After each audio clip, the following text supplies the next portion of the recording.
चलिए तो अब फटाक से देख लेते हैं इंडिगो वाला लेशन। देखिए इसमें क्या है, ये सारे जो पॉइंट्स मैंने रूट चार्ट आपको दे रहा हूँ वो सारे के सारे यदि आपके तैयार है, दैट मीन्स कि इंडिगो वाला लेशन जो है उसमें ऑलमोस्ट आपका पोर्शन जो है वो तैयार है। क्वेश्चंस जो बनेंगे वो सारे के सारे इन पॉइंट्स से ही बनेंगे। तो आप ये देखिए कि क्या ये सारे के सारे पॉइंट्स आपके तैयार है। सबसे पहले इंट्रोडक्शन। इंट्रोडक्शन क्या है, 1916-17 में चंपारण नाम की, एक बिहार में एक चंपारण नाम की जगह है जो कि नेपाल के पास में हिमालय की फुट हिल्स में है। चंपारण नाम की जगह डिस्ट्रिक्ट है। उस डिस्ट्रिक्ट में एक आंदोलन हुआ था नील की खेती करने वाले जो शेयर क्रॉपर्स थे उनके और अंग्रेजी जो लैंडलॉर्ड थे उनके बीच में एक कॉन्फ्लिक्ट होने की वजह से गांधी जी की मार्फत एक आंदोलन हुआ था। पहला सिविल डिसोबीडियंस था, उसके बारे में हमें बताया गया है। राजकुमार शुक्ला नाम का एक व्यक्ति था जो कि चंपारण से था और वो गांधी जी को लखनऊ अधिवेशन में लेने के लिए आया था 1916 में। वहां से वो सेवाग्राम जाते हैं, सेवाग्राम में डेट फिक्स करी जाती है। उसके बाद में कोलकाता जाते हैं, कोलकाता से गांधी जी को लेकर के चंपारण के लिए रवाना होते हैं और वो बीच में रुकते हैं पटना। पटना राजेंद्र प्रसाद के घर पे रुकते हैं। राजेंद्र प्रसाद जो होते हैं वहां अपने घर पे होते नहीं है, इसलिए वो घर पे रुकते हैं। नौकर उन्हें समझते हैं कि गांधी जी और जो राजकुमार शुक्ला दोनों के दोनों कुछ किसान है, अनटचेबल है, इसलिए उनको जो है कुएं से पानी नहीं निकालने दिया जाता है। क्यों? क्योंकि वो मानते थे कि अगर इनकी छुई हुई एक भी बूंद कुएं में वापस गिर गई तो सारा का सारा वाटर जो है वो पॉल्यूट हो जाएगा। ठीक है, तो ये हो गया बात राजकुमार शुक्ला की। वहां से अब पहले देख लेते हैं कि शेयर क्रॉपिंग क्या है। शेयर क्रॉपिंग यानी कि जिसके लिए ये आंदोलन हुआ था वो क्या सिस्टम था, वो ये था। देखिए वहां चंपारण के जो किसान थे उनकी जमीनों के मालिक तो थे लैंडलॉर्ड्स, और ये जो पीजेंट्स थे वो शेयर क्रॉपर्स के रूप में वहां पर काम करते थे। तो इनको क्या होता था, 3/20 यानी कि 15% जमीन पर, 3/20 15% जमीन पर इनको इंडिगो की खेती करनी होती थी। अब ये इंडिगो क्या है, एक नीले कलर बनाने वाली एक फसल थी जिससे नीला कलर बनता था, और ये पेंटिंग वगैरह जो टेक्सटाइल की पेंटिंग वगैरह जो है, कलर प्रिंटिंग वगैरह जो उसमें काम में ये आता था। तो ये क्या करते थे, 15% जमीन पे शेयर क्रॉपिंग होती थी इनकी इंडिगो की, और वो सारी की सारी जो फसल है 15% जमीन पे उपजी हुई सारी फसल ये सरेंडर करनी पड़ती थी लैंडलॉर्ड्स को। तो लैंडलॉर्ड्स को सरेंडर करने के बाद में बाकी जो बचता था वो सारा का सारा पीजेंट्स का होता था। अब हुआ क्या, जर्मनी में सिंथेटिक इंडिगो जो है वो डेवलप कर ली गई थी। इसकी वजह से नेचुरल इंडिगो या इंडियन इंडिगो अपन कह सकते हैं, तो इसकी डिमांड वर्ल्ड वाइड कम हो गई थी। कम हो गई थी तो लैंडलॉर्ड्स क्या करेंगे इंडिगो का, तो उन्होंने एक जाल फेंका कि भाई देखो आपको जो है वो हम इस इंडिगो वाले जो 15% वाला सिस्टम है उससे मुक्त कर देते हैं, लेकिन इसके लिए हमें आपको जो है हमें पैसे देने पड़ेंगे, कुछ कंपनसेशन देना पड़ेगा। तो कंपनसेशन की डिमांड करते हैं। तो ये जो सारे किसान थे, शेयर क्रॉपर्स जो थे, वो दो धड़ों में बंट जाते हैं। एक तो वो लोग जिन्होंने पहले ही झटके में पैसे दे दिए थे, और दूसरे वो जो कोर्ट में चले गए थे इसके खिलाफ। ठीक है, अब जो जिन्होंने पैसे दे दिए थे उनको पता लगता है कि भैया जर्मनी में सिंथेटिक इंडिगो डेवलप हो गई है, इसकी वजह से ये हुआ है, तो वो वापस पैसे मांगने लग गए। अब लैंडलॉर्ड्स तो दूसरे जो बचे हुए किसान हैं उनसे भी पैसे एक्सटोर्ट करने की कोशिश कर रहे हैं, उनसे भी पैसे लेने की कोशिश कर रहे हैं। तो इनके बीच में एक कॉन्फ्लिक्ट पैदा हो जाता है, और उस कॉन्फ्लिक्ट को शांत करने के लिए गांधी जी यहां पर आते हैं। ठीक है, अब गांधी जी जब आते हैं,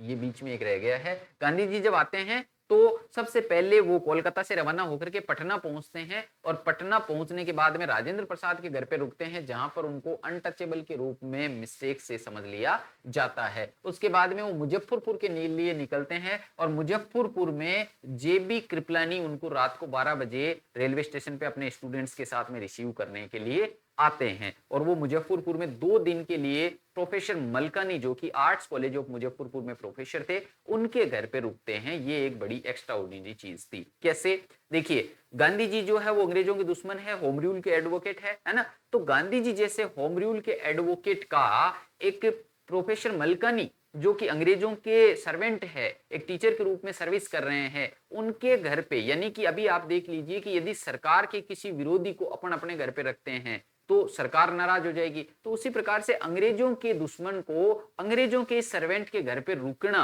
ये एक एक्स्ट्रा ऑर्डिनरी चीज थी। 2 दिन वहां पर वो रुके थे। गांधी जी एम इन चंपारण क्या एम था, शेयर क्रॉपिंग से मुक्ति दिलाना इनको, और दूसरा ये कि ये होगा कैसे, तो यहां पर ये जानकारी इकट्ठा करना शुरू कर देते हैं। इंफॉर्मेशन गैदरिंग जो है वो शुरू कर देते हैं। अब इंफॉर्मेशन कहाँ-कहाँ से लेते हैं? ये ब्रिटिश ऑफिशियल्स से इंफॉर्मेशन लेते हैं, लोकल लोगों से इंफॉर्मेशन लेते हैं और ये ब्रिटिश ऑफिशियल लैंडलॉर्ड एसोसिएशन में जाते हैं। ब्रिटिश लैंडलॉर्ड एसोसिएशन में जाते हैं और वहां पर जाकर के बोलते हैं कि मुझे ये बताइए कि आपने किन-किन किसानों से कितने-कितने पैसे लिए हैं।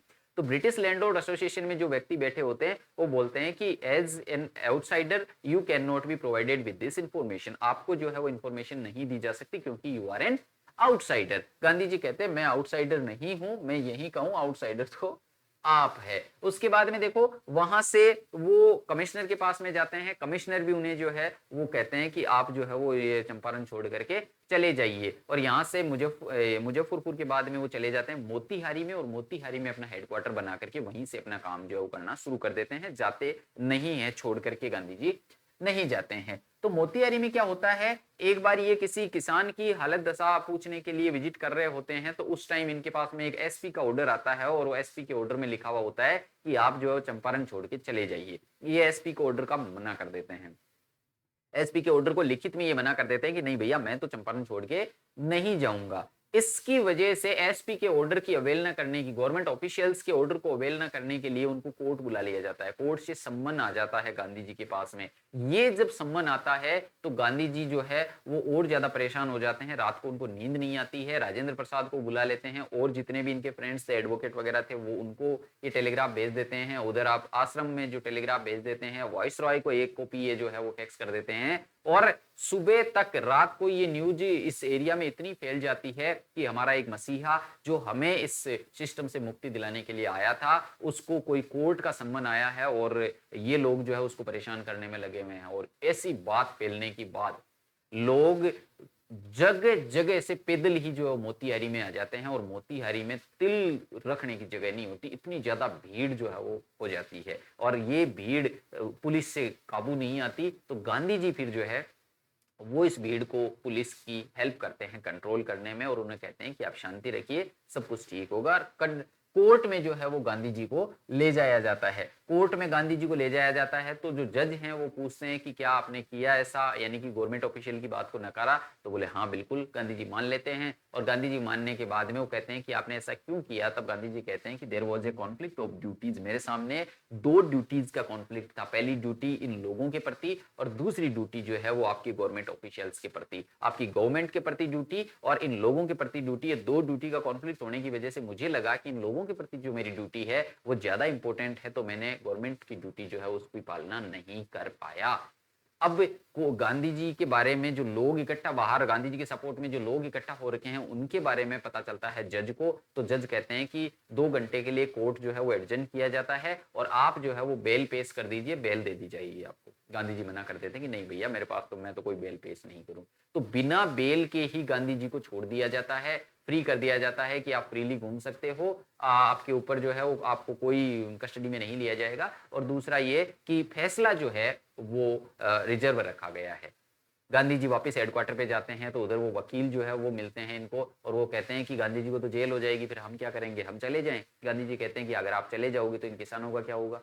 राजेंद्र प्रसाद उन्हें समझाते हैं कि देखो गांधी जी बाहर के होते हुए भी हमारे लिए लड़ने को यहाँ पर तैयार है, हमारे लिए जेल जाने के लिए तैयार है, और एक तरफ आप है कि यहाँ के लोगों की हेल्प करने के लिए आप लोग ही आगे नहीं आ रहे हो। ये बात उनके मन में बैठती है और सेल्फ अरेस्ट और सेल्फ कोर्ट करने के लिए तैयार हो जाते हैं कि कोई बात नहीं, जब गांधी जी जेल जाएंगे तो हम सारे के सारे ही जेल चलेंगे। ये बात होती है। उसके बाद में कुछ दिन बाद में एक आदेश आता है कि लेफ्टिनेंट गवर्नर ने आपका जो केस है वो ड्रॉप करवा दिया है। गांधी जी के पास में ये बात आती है तो लेफ्टिनेंट गवर्नर ने आपका केस ड्रॉप करवा दिया। और लेफ्टिनेंट गवर्नर जो है शायद एडवर्ड गेट है ना, एडवर्ड गेट, उन्होंने आपको मिलने के लिए बुलाया है। गांधी जी उनसे मिलने के लिए जाते हैं तो एक ब्रिटिश ऑफिशियल कमीशन का गठन किया जाता है। ऐसी इस जानकारी को जो है वो पूरी की पूरी जांच करने के लिए ऑफिशियल कमीशन का गठन किया जाता है। उस कमीशन में कौन कौन होते हैं, ब्रिटिश गवर्नमेंट के ऑफिसर्स होते हैं और ब्रिटिश लैंडलॉर्ड्स होते हैं और Gandhi ji as the sole representative of the peasants, Gandhi ji as the sole representative of the